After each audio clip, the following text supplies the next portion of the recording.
انارکلی۔ نام اس کا سلیم تھا، مگر اس کے یار دوست اسے شہزادہ سلیم کہتے تھے، غالباً اس لیے کہ اس کی خد و خال مغلائی تھے، خوبصورت تھا، چال ڈھال میں رونیت ٹپکتی تھی۔ اس کا باپ PWD کے دفتر میں ملازم تھا، تنخواہ زیادہ سے زیادہ 100 روپے ہوگی، مگر بڑے تھاٹ سے رہتا تھا، ظاہر ہے کہ رشوت کھاتا تھا۔ یہی وجہ ہے کہ سلیم اچھے سے کپڑے پہنتا تھا، جیب خرچ بھی اس کا کافی کمال کا تھا، اس لیے کہ وہ اپنے والدین کا اکلوتا لڑکا تھا۔ جب کالج میں تھا تو کئی لڑکیاں اس پر جان چھڑکتی تھی، مگر وہ بے انتہا برتتا تھا۔ آخر اس کی آنکھ ایک شوکت شنگ لڑکی جس کا نام سیما تھا، اس کے ساتھ اس کی آنکھ لڑ گئی۔ سلیم نے اس سے راہ و رسم پیدا کرنا چاہا۔ اسے یقین تھا کہ وہ اس کی التفات حاصل کر لے گی۔ نہیں، وہ سمجھتا تھا، یہاں تک سمجھتا تھا کہ سیما اس کے قدموں پر گر پڑے گی اور اس کے ممنن کو مشتکر ہو جائے گی۔ اس نے محبت کی نگاہوں سے اسے دیکھا۔ ایک دن کالج میں سمیر، اس کا دوست، اور سلیم جا رہے تھے۔ سلیم نے سیما سے پہلی بار مخاطب ہو کر کہا، آپ کتابوں کا اتنا بوجھ کیوں اٹھاتی ہیں اور اسے اٹھا کر کہاں لے جا رہی ہیں؟ مجھے دیجیے، میرا ٹانگا باہر موجود ہے، آپ کو اور اس بوجھ کو آپ کے گھر تک پہنچا دوں گا۔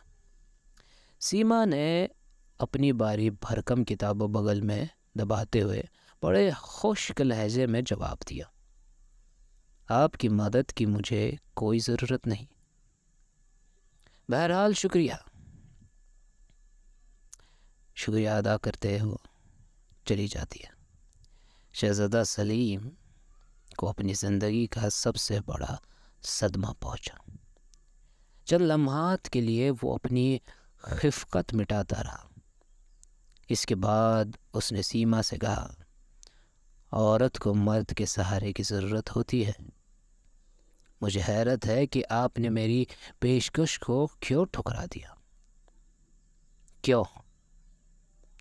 سیما کا لہجہ اور زیادہ خشک ہو گیا۔ عورتوں کو مرد کے سہارے کی ضرورت ہوگی، مگر فی الحال مجھے ایسی کوئی ضرورت محسوس نہیں ہے۔ آپ کی پیشکش کا شکریہ میں ادا کر چکی ہوں، اس سے زیادہ آپ اور کیا چاہتے ہیں؟ یہ کہہ کر سیما چلی گئی۔ شہزادہ سلیم جو انارکلی کے خواب دیکھ رہا تھا، آنکھیں جھپکتا رہا۔ اس نے بہت بری طرح شکست کھائی تھی۔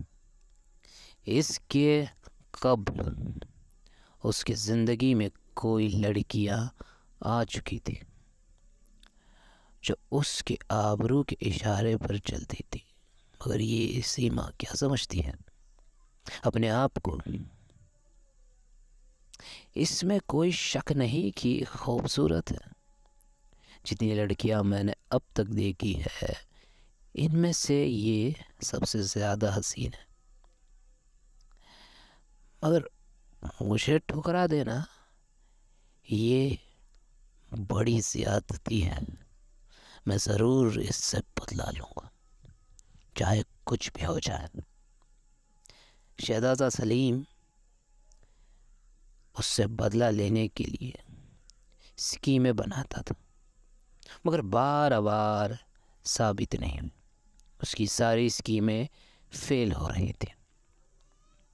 اس نے یہاں تک سوچا کہ اس کی ناک کاٹ ڈالے، یہ وہ ظلم کر بیٹھتا، مگر اسے سیما کے چہرے پر یہ ناک بہت پسند تھی۔ کوئی بڑے سے بڑا مؤثر بھی ایسی ناک کو تصور نہیں کر سکتا تھا۔ سلیم تو اپنے ارادوں میں کامیاب نہیں ہوا، مگر تقدیر نے اس کی مدد کی۔ اس کی والدہ نے اس کے لیے رشتہ ڈھونڈنا شروع کیا۔ نگاہ انتخاب آخر سیما پر پڑی، جو اس کے سہیلی کی لڑکی تھی۔ بات پکی ہوئی، مگر سلیم نے انکار کر دیا۔ اس پر اس کے والدین بہت ناراض ہوئے۔ گھر میں 10-12 روز تک ہنگامہ مچا۔ سلیم کے والد ذرا سخت طبیعت کے تھے۔ انہوں نے اس سے کہا، دیکھ، تمہیں ہمارا فیصلہ قبول کرنا ہوگا۔ سلیم ہٹ دھرم تھا۔ اس نے کہا، آپ کا فیصلہ کوئی ہائی کورٹ کا فیصلہ نہیں ہے۔ میں نے پھر کیا ظلم کیا ہے جس کا آپ فیصلہ سنا رہے ہیں؟ اس کے والدین کو یہ سن کر طیش آ گیا۔ تمہارا جرم یہ ہے کہ تم ناخوف ہو۔ اپنے والدین کو کہتے ہو کہ تمہارا کیا جرم ہے؟ تم والدین کا کہنا نہیں مانتے، عدل حکمی کرتے ہو۔ میں تمہیں آنکھ کر دوں گا۔ سلیم کا جوش ٹھنڈا ہو گیا۔ لیکن ابا جان، میری شادی میری مرضی کے مطابق ہونی چاہیے۔ بتاؤ، تمہاری مرضی کیا ہے؟ اگر آپ نے ٹھنڈے دل سے سنا تو میں عرض کروں۔ میرا دل کافی ٹھنڈا ہے، تمہیں جو کہنا ہے فوراً کہہ ڈالو۔ میں زیادہ دیر انتظار نہیں کر سکتا۔ سلیم نے کہا، مجھے ایک لڑکی سے محبت ہے۔ اس کا باپ قرضہ۔ کس لڑکی سے؟ سلیم تھوڑی ہچکچایا۔ ایک لڑکی ہے۔ کون ہے وہ؟ کیا نام ہے اس کا؟ سیما، میرے ساتھ کالج میں پڑھتی ہے۔ میاں افتخار الدین کی لڑکی؟ جی ہاں، اسی کا نام سیما افتخار ہے۔ میرا خیال ہے وہی ہے۔ اس کے والد بے تحاشا ہنسنے لگے۔ خیال کے بچے، تمہاری شادی اسی لڑکی سے قرار بائی ہے۔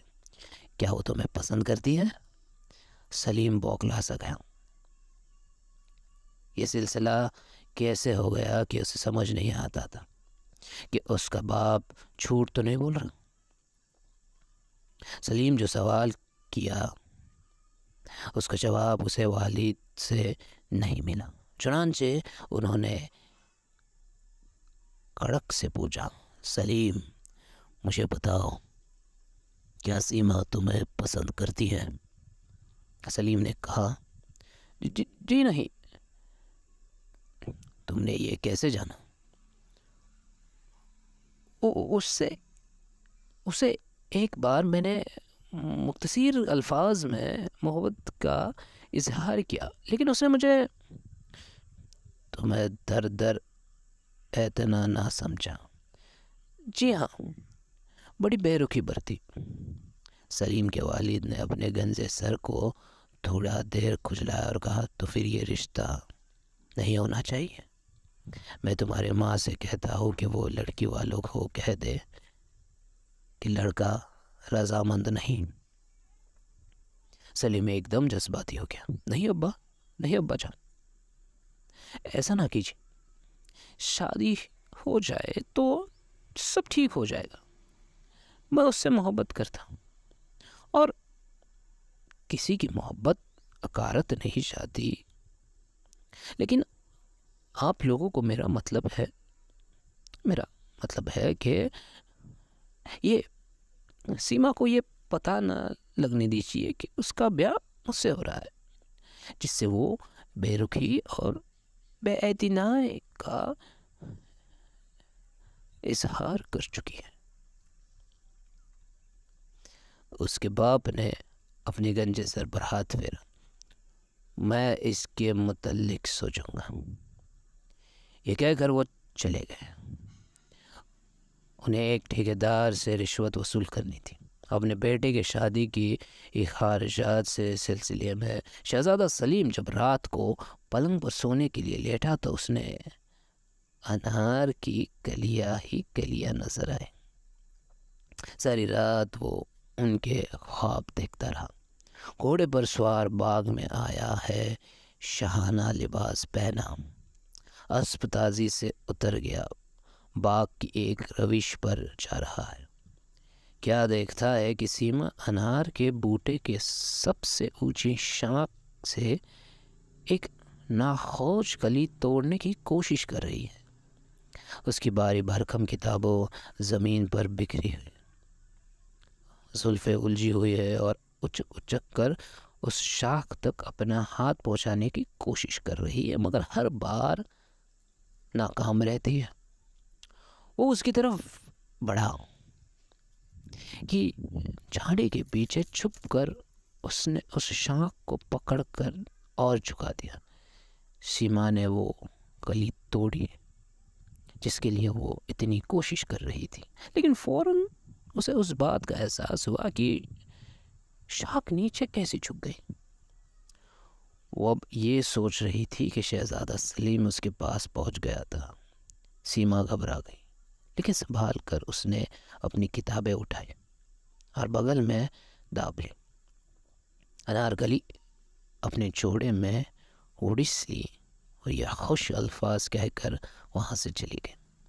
آپ کی عمادت کی مجھے کوئی ضرورت نہیں، بہرحال شکریہ ادا کر دیتی ہوں۔ تمام رات وہ اس قسم کے خواب دیکھتا رہا۔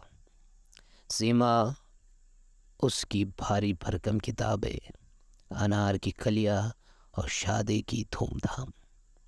شادی ہو گئی۔ شہزادہ سلیم نے اس تقریب پر اپنی انار کلی کی ایک جھلک بھی نہیں دیکھی۔ اس لمحے کے لیے تڑپ رہا تھا کہ وہ کب انار کلی کی ایک جھلک دے گی۔ جب سیما اس کی آغوش میں ہوگی وہ اس کے اتنے پیار لے گا کہ وہ تنگ آ کر رونا شروع کر دے گی۔ سلیم کو رونے والی لڑکیاں بہت پسند تھیں۔ اس کا یہ فلسفہ تھا کہ عورت جب رو رہی ہو تو بہت حسین ہو جاتی ہے۔ اس کے آنسو شبنم کے قطاروں میں مانند ہوتے ہیں جو مرد کے جذبات کے پھولوں پر ٹپکتے ہیں، جن سے اسے ایسی راحت، ایسی فرحت ملتی ہے جو اور کسی وقت نصیب نہیں ہوتی۔ رات کے 10 بجے دلہن کو حضلِ ظلم میں داخل کر دیا۔ سلیم کو بھی اجازت مل گئی کہ وہ اس کمرے میں جا سکتا ہے۔ لڑکیوں کو چھیڑ چھاڑ اور رسم و رسوم سب ختم ہو گئی تھی۔ اب وہ اندر داخل ہوا۔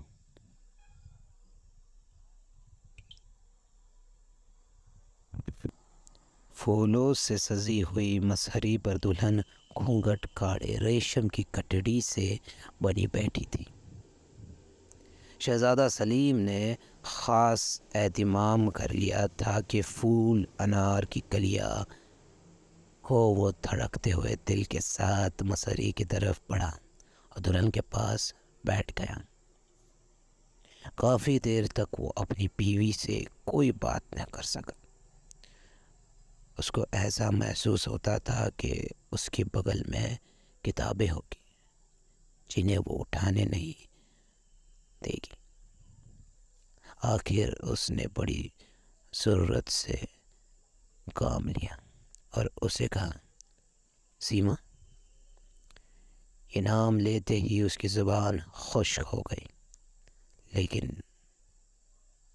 اس نے پھر ضرورت فراہم کی اور اپنی دلہن کا چہرہ گھونگھٹ سے اٹھایا اور بھوچکا رہ گیا۔ یہ سیما نہیں تھی، یہ کوئی اور لڑکی تھی۔ انار کی ساری کلیاں اس کا ایسا کام کر دی.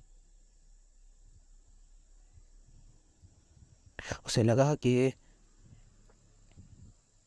ساری کلیاں اس کو محسوس ہوا کہ مرجھا گئی ہیں. انار کی ساری کلیاں مرجھا گئی ہیں. وہ سیما نہیں تھی، وہ سیما نہیں تھی.